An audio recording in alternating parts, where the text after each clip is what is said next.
Hello everyone, আজকের ক্লাসে তোমাদের সকলকে স্বাগত জানাই। আজকে আমি বাংলা থেকে সংস্কৃত অনুবাদ কিভাবে করতে হয় বলবো।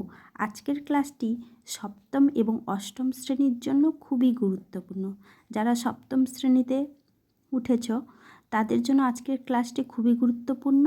তোমাদের সপ্তম শ্রেণীতে অনুবাদ থাকে, কিভাবে অনুবাদ করতে হয় তা আমি বলবো। এই অনুবাদগুলো নিয়েছি, দেখো।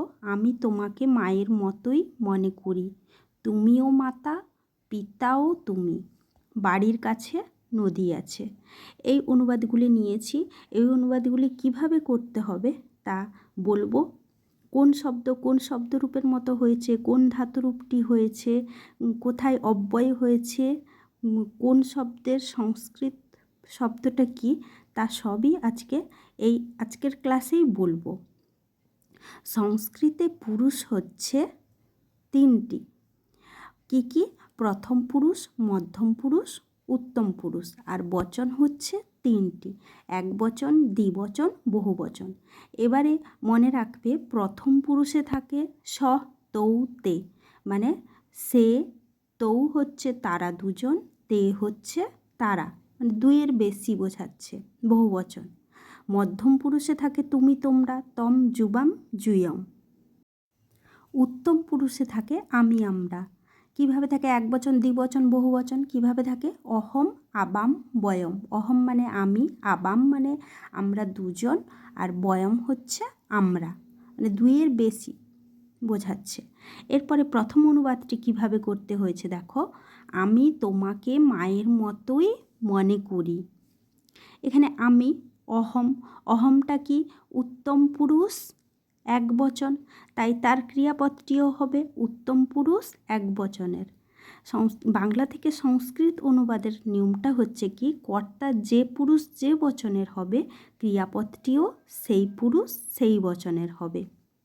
তাহলে আমি যেহেতু উত্তম পুরুষ একবচন, তাই ক্রিয়াপদটিও উত্তম পুরুষ একবচনের হবে। তাই ক্রিয়াপদটি হয়েছে জানামি, উত্তম পুরুষ একবচন হয়েছে অহম জানামি। এরপর তোমাকে, এখানে তোমাকে হচ্ছে তুমি হচ্ছে তম, এখানে যুষ্মৎ শব্দ।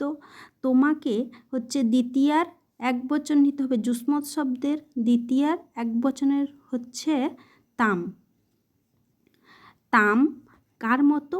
মায়ের মতোই, মাতরম ইব। এই যে মতোই, এখানে ইব হচ্ছে অব্যয়। অহং তাম মাতরম ইব জানামি। তারপরের অনুবাদটি দেখো, তুমি মাতা, পিতাও তুমি।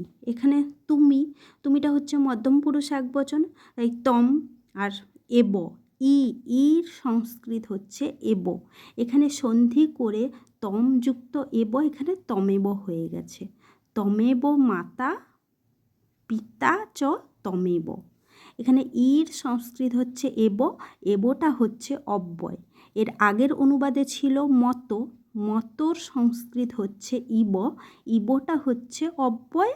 আর এখানে ই হচ্ছে এব, এবটা হচ্ছে অব্যয়। এর পরের অনুবাদটি দেখো, বাড়ির কাছে নদী আছে। কাছে হচ্ছে আরাত, আর কাছে আরেকটা সংস্কৃত কি হয়? নিকষা। এখানে আরাত শব্দ যদি নাও, আরাত শব্দ যোগে পঞ্চমী বিভক্তি হয়। আর নিকষার অর্থও হচ্ছে কাছে। নিকষা শব্দটি যদি বাক্যের মধ্যে নাও, তাহলে তখন কি করতে হবে? দ্বিতীয়া বিভক্তি হবে, তখন গৃহং নিকষা।